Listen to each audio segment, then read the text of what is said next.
there must be foreign elements amongst us who must have done it. True. So these signs make us very, very suspicious of what is happening in Swat. Swat Valley has, the problem is nothing, if you look at their demand. Are you suspicious that Swat, what's happening there? I mean, Swat is our link to our northern part of the country, which is adjacent, adjoining China.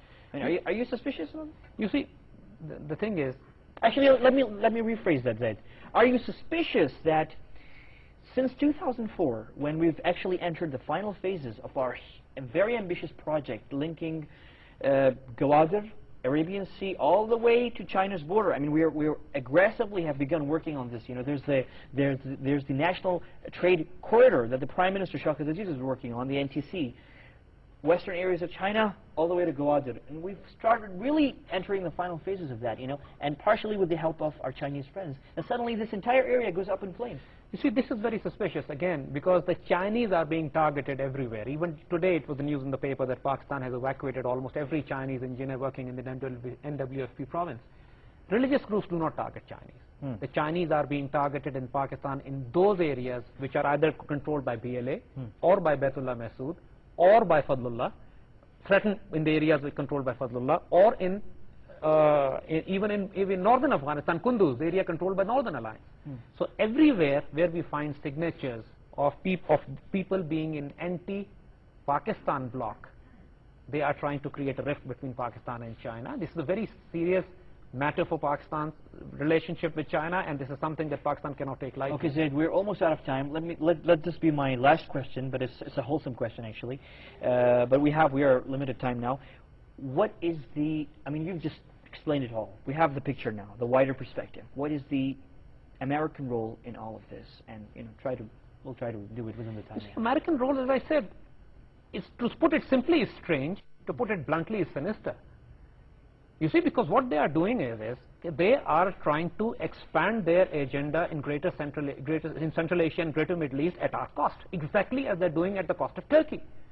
I mean, see, after all, Turkey is offended by the U.S. policies in Iraq. I like the way they responded, actually. and Americans, whatever their agenda in Central Asia is, which is against Iran, which is against Central Asia, which is against China, but for reasons best known to them, if they want to extend Afghanistan to our Indus border and talk about creation of Pashtunistan, then what they are doing is a hostile act of war against Pakistan. That's not something. And again, I remember here the statement by the former president of Pakistan, Ayub Khan. He says, to being enemy of United States is dangerous, but to be their friends is fatal.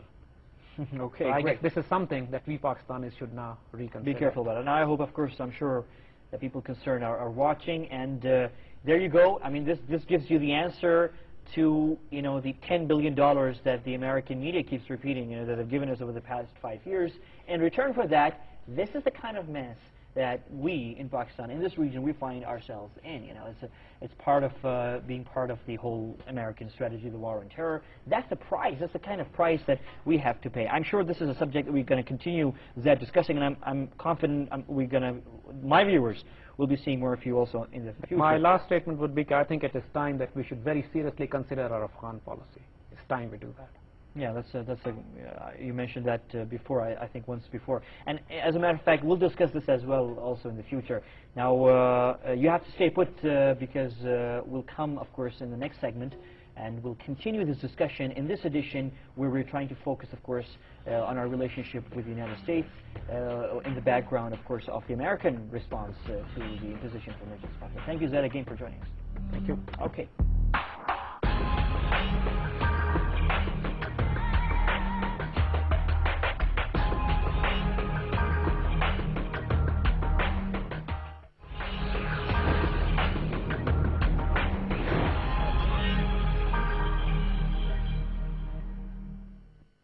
Okay, in the first segment, we talked very openly about how the Pakistanis and the Americans have been good friends for quite a long time. We know them, they know us, we know each other's weaknesses and strengths. And we've had ups and downs in this relationship. But now, recently, of course, we've been hearing a lot, the U.S. media in particular, harping on the point that, you know, with the $10 billion they paid us, somehow in the past 5 years, somehow they've bought us.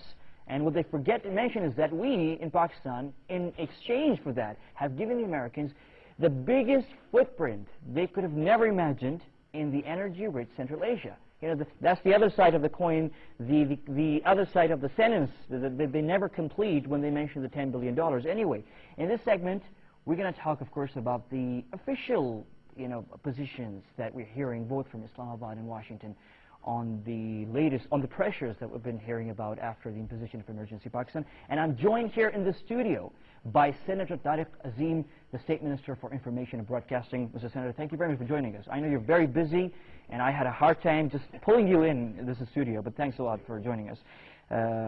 My first question, the announcement of the date that the elections would be held by the President would be held before 15 Feb. It's surprising that immediately after the telephone call from President Bush, this announcement comes forth. It's a clear impression, and I will be lying to you if I say otherwise. The impression is very clear. The President announced this under direct pressure from President Bush, from the American President. What's the truth, very frankly?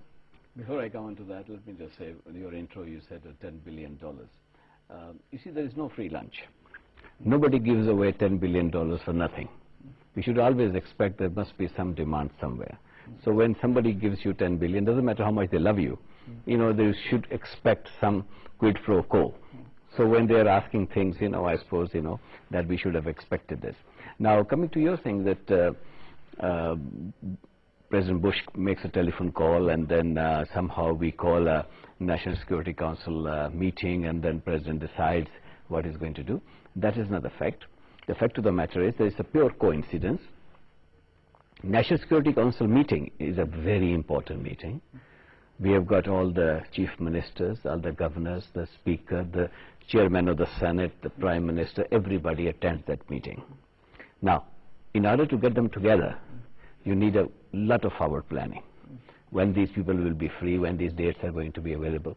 So that meeting was planned long ago. So it wasn't the case that President Bush calls and immediately a meeting is called and you announce a date. That wasn't the case.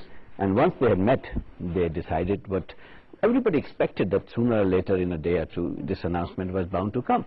Because on the 15th of November, the National Assembly completes this term. So obviously we were not going to leave it after the 15th of November. It had to come now. Mr. Senator, you make a very strong argument when you say that the meeting of the National Security Council involves a lot of logistics, of course, all these important people coming, naturally the protocol and all. It couldn't have happened just simply on a call. I can see that to you. But I have another example. Just a couple of days back, the ambassador of the United States of America here to Pakistan, Madam Ann Patterson, visits the office of the Election Commission of Pakistan, meets the election commissioner, and she comes out. And it's not just me. Everybody noticed when she came out, she did not make a statement, which is the usual thing. No. She made what appeared to be like an order. She said, you know, she expects the Election Commission of Pakistan to announce a date as soon as possible. In addition to that, of course, she also said we're putting pressure on the President, or President Musharraf, to get out of his uniform.